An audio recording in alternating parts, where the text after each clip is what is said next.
In the mid-19th century, nestled along the lush, palm-fringed coastline of the Konkan region, lay the quiet village of Vengurla. The village was known for its serene beaches, dense coconut groves, and the rhythmic sound of waves crashing against the shore. But beneath its tranquil surface, an ancient evil lurked, waiting to be awakened. The villagers spoke in hushed tones of the Jhakin, a malevolent spirit that haunted the darkest corners of their folklore. The Zhakin was said to be a vengeful entity, born from the soul of a wronged woman who had been betrayed and left to die in the depths of the nearby forest. Her spirit, unable to find peace, had transformed into a monstrous being, half human and half serpent, with glowing red eyes and a hiss that could freeze the blood in one's veins. The legend of the Jhakin was passed down through generations, but few believed it to be more than a tale to scare children into obedience. That was until the summer of 1852, when strange occurrences began to plague the village. It started with the disappearance of livestock. Goats and chickens vanished without a trace, leaving behind only faint trails of slime that shimmered eerily in the moonlight. Then, the villagers began to hear whispers in the dead of night, voices that seemed to come from the shadows themselves, speaking in a language that no one could understand. The village elders gathered in the temple, their faces etched with worry. They knew the signs. The Jhakin had returned. One fateful night, a young fisherman named Ramesh decided to investigate the strange happenings. Armed with a lantern and a dagger, he ventured into the dense forest that bordered the village.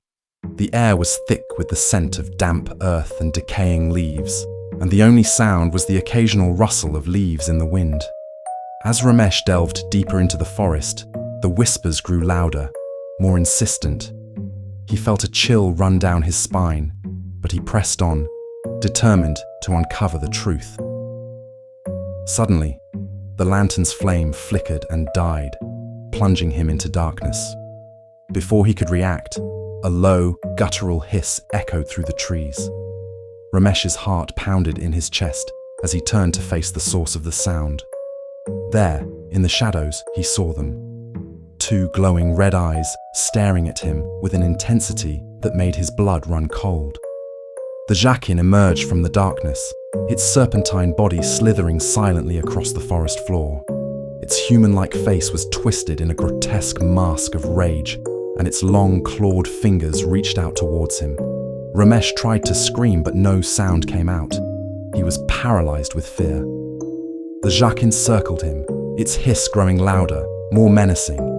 It spoke in a voice that was both alluring and terrifying, promising him power and riches beyond his wildest dreams if he would only submit to its will.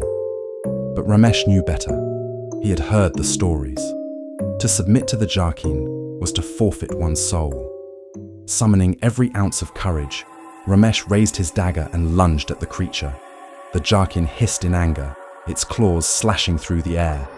The two struggled in the darkness, the forest echoing with their cries. In the end, Ramesh managed to plunge the dagger into the Jhakin's heart. The creature let out a final, ear-piercing scream before collapsing into a pool of black, oily liquid that seeped into the earth. Exhausted and bleeding, Ramesh stumbled back to the village, where he was greeted with a mixture of relief and awe. The elders performed rituals to ensure that the Jhakin's spirit would never return, and Ramesh was hailed as a hero. But as the years passed, the villagers could never shake the feeling that the Jhakin's presence still lingered in the shadows, waiting for the right moment to rise again. And so, the legend of the Jhakin lived on, a chilling reminder of the darkness that lurked just beyond the safety of their village.